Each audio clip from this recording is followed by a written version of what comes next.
उरी में सेना के जवानों पर आतंकी हमले के बाद पूरे देश के मन में, आप सबके मन में यह सवाल बार बार उठ रहा है कि क्या हम पाकिस्तान और पाकिस्तान में बैठे आतंकवादियों के खिलाफ सैन्य कार्रवाई नहीं कर सकते? क्या हम पाकिस्तान के खिलाफ युद्ध का ऐलान नहीं कर सकते?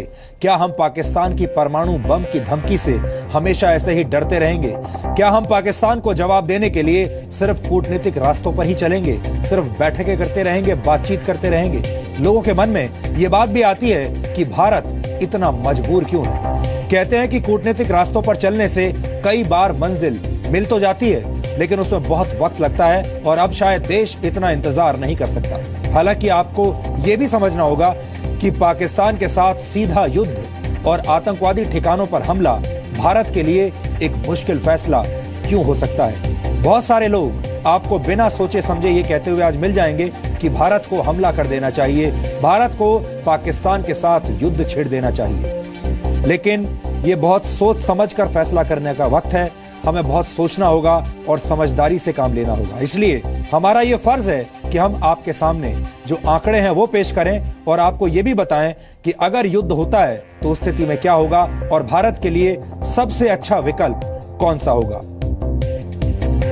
इंटरनेशनल बॉर्डर को पार करके पाकिस्तान के खिलाफ सैन्य कार्रवाई करने से दोनों देशों के बीच परमाणु युद्ध की आशंकाएं बढ़ सकती हैं। भारत अपने न्यूक्लियर डॉक्ट्रिन के तहत किसी भी देश पर पहले परमाणु हमला नहीं कर सकता, लेकिन पाकिस्तान ने कई मौकों पर यह साफ किया है कि भारत को सैन्य कार्रवाई से रोकने के लिए भारत पर पाकिस्तान परमाणु हमला कर सकता है। पाकिस्तान नहीं रुकेगा।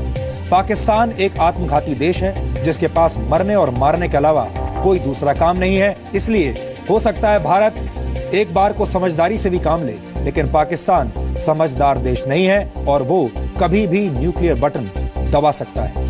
जबकि भारत दुनिया की इकोनॉमिक सुपर पावर बनने जा रहा है। भारत एक जिम्मेदार बड़ा देश होने के नाते कई तरह की अंतर्राष्ट्रीय संधियों से बंधा हुआ है। भारत परमाणु ऊर्जा का इस्तेमाल बिजली पैदा करने के लिए करना चाहता है, ना कि पड़ोसियों में खौफ पैदा करने के लिए। इसलिए पाकिस्तान के साथ परमाणु युद्ध में उलझना भारत के लिए भी बहुत घातक साबित होगा, ना सिर्फ अपने देश में बल्कि अंतर्राष्ट्रीय स्तर पर भी। इसके अलावा किसी भी सैन्य कार्रवाई के लिए तैयारी करने में बहुत वक्त लगता है। इसके लिए सेना के अलग अलग अंगों को मिलकर कार्रवाई करनी होती है और भारी मात्रा में हथियारों की जरूरत पड़ती है। फौज को मूव करना पड़ता है बॉर्डर के पास।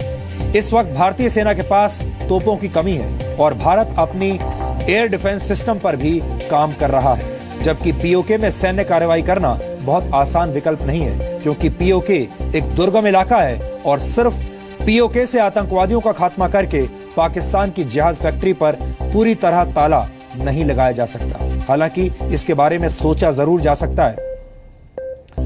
आतंकवादियों के ठिकानों और कैंप्स पर एयर स्ट्राइक करना एक विकल्प हो सकता है, जिसमें इंडियन एयरफोर्स की मदद ली जा सकती है। लेकिन इंटेलिजेंस और सर्विलांस की कमी सटीक निशाना साधने में मुश्किल पैदा कर सकती है, क्योंकि अगर एयर स्ट्राइक में जरा सी भी चूक हो जाती है तो आम नागरिकों के मारे जाने का खतरा बढ़ जाता है। और एक जिम्मेदार देश होने के नाते भारत बेगुनाह नागरिकों का खून बहता हुआ नहीं देख सकता। एयर स्ट्राइक में माहिर अमेरिका और इजराइल जैसे देश भी 100% सफलता के साथ दुश्मनों पर हमले नहीं कर पाते।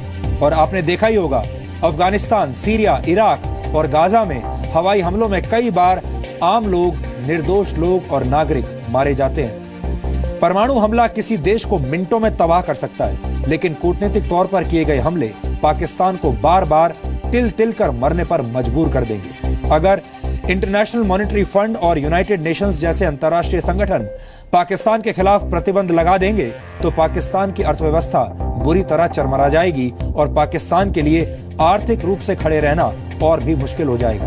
लेकिन यहाँ अमेरिका जैसे देशों को दोहरा रवैया भी भारत के लिए मुश्किल पैदा करता है, क्योंकि अमेरिका बार बार अपने डबल